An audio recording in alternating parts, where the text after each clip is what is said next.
Hello dear students. तो semiconductors की series में आज हम पढ़ेंगे वैक्यूम ट्यूब्स के बारे में और जानेंगे वैक्यूम ट्यूब्स के क्या ड्रॉबैक्स थे, और then we will read about the solid state semiconductors, और उसके बाद हम कुछ एग्जांपल सेमीकंडक्टर्स के हम आज की वीडियो में कुछ पढ़ेंगे। Okay then let's see. तो सर्वप्रथम हम बात करेंगे वैक्यूम ट्यूब्स के बारे में। तो देखिए क्वेश्चन उठता है कि क्या सेमीकंडक्टर से पहले सेमीकंडक्टर के प्लेस पे कोई ऐसा डिवाइस भी था जो सेमीकंडक्टर का वर्क करता था। So answer is yes.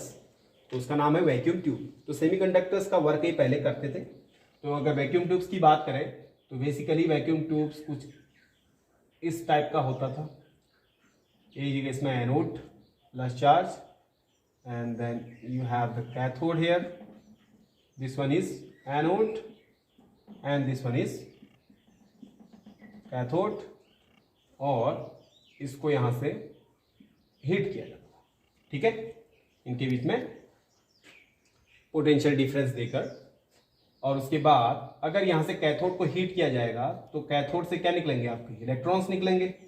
तो कैथोड से इलेक्ट्रॉन निकल के कहां की ओर जाएंगे, एनोड की ओर जाएंगे। तो ये डिवाइस था, इसको हम बोलते हैं वैक्यूम ट्यूब। तो इसका यूज किया जाता था in place of the semiconductors. ठीक है, अब देखो क्या ये सेमीकंडक्टर की फंक्शनिंग कर रहा है। यस, हमें कहा था कि सेमीकंडक्टर्स के लिए आपको दो चीजें इंपॉर्टेंट है। एक तो आपका यूनिडायरेक्शनल करंट आपका फ्लो कर लेना चाहिए। दूसरा जो नंबर ऑफ चार्ज है फ्लोइंग है उसको भी आप वेरी कर पाए, कम ज्यादा कर पाए।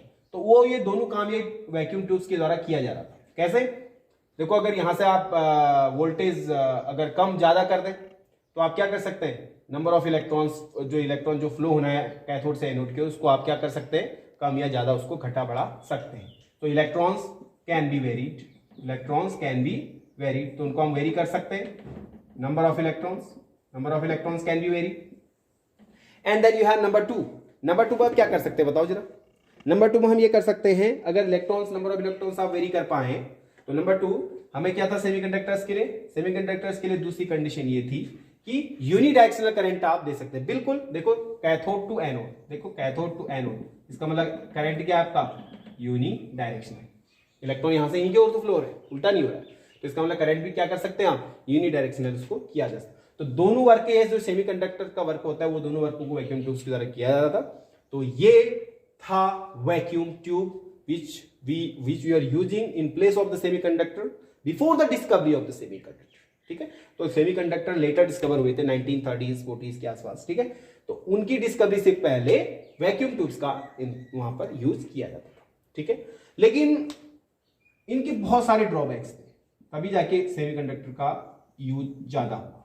ठीक है, तो क्या ड्रॉबैक्स थे इनके, पहला तो इनका साइज, तो बल्कि साइज इनका होता था, बहुत बिगर साइज है ना। तो पुरानी अगर का आप मशीन या ऐसी चीजें उठाकर देखें तो वो बहुत बड़ी बड़ी साइज की हुआ करती थी। तो कारण था वैक्यूम ट्यूब। ठीक है, क्योंकि इनका साइज ही बड़ा होता था। ठीक है, दूसरी प्रॉब्लम वैक्यूम ट्यूब्स के साथ ये थी कि वैक्यूम क्रिएट करना भी ये कोई इजी टास्क नहीं है। अगर आपको इस वैक्यूम ट्यूब के अंदर आपको वैक्यूम क्रिएट भी करना है तो vacuum creation it's not an easy task. ठीक है, तो वैक्यूम क्रिएट करना भी इतना इजी नहीं था। तो एक प्रॉब्लम यहां पर भी थी।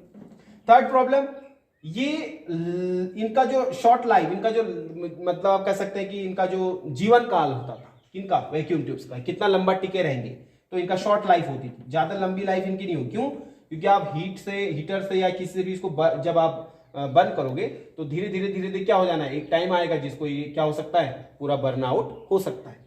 ठीक है ना, तो शॉर्ट लाइफ इसकी होती थी। तीसरा, इसको फंक्शन करने के लिए आपको हाई पावर चाहिए होता है, बहुत ज्यादा पावर की इसमें जरूरत होती है, बहुत हाई पावर की इसमें जरूरत होती है। तो हाई पावर चाहिए तो इसका मतलब फिर भी ये इतना ज्यादा यूजफुल नहीं किए जा सकते क्योंकि पावर ज्यादा ले रहे।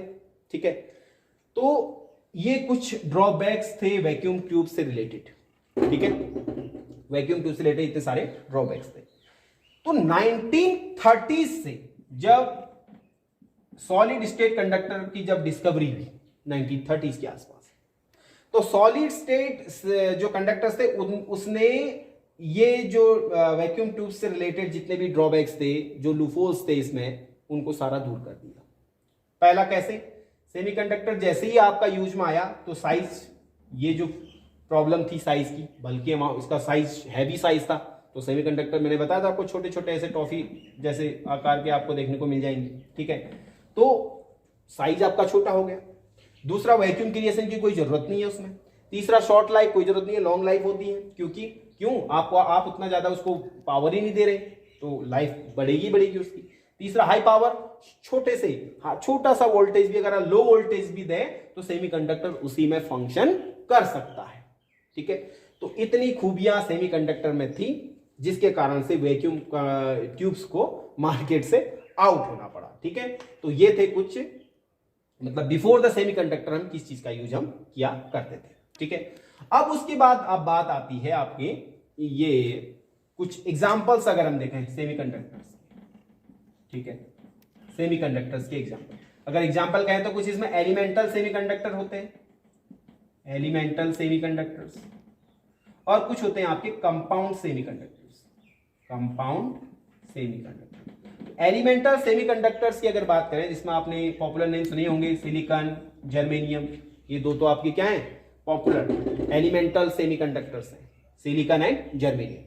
ऐसे अगर कंपाउंड सेमीकंडक्टर्स की बात करें, उसमें आपका गैलियम आर्सेनाइड, GaAs, ये गैलियम आर्सेनाइड, ये आपका कंपाउंड सेमीकंडक्टर है। आपका हो सकता है इसमें इंडियम फॉस्फेट, ये भी आपका पॉपुलर सेमीकंडक्टर है, कंपाउंड सेमीकंडक्टर, ठीक है। तो ये कुछ एग्जांपल्स हैं सेमीकंडक्टर्स के, ठीक है।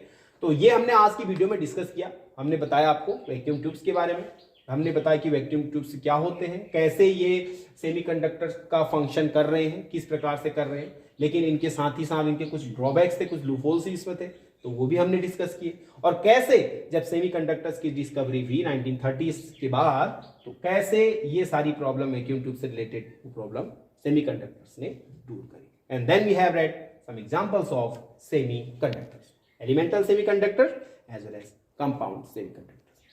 Okay then, see you in the next lecture.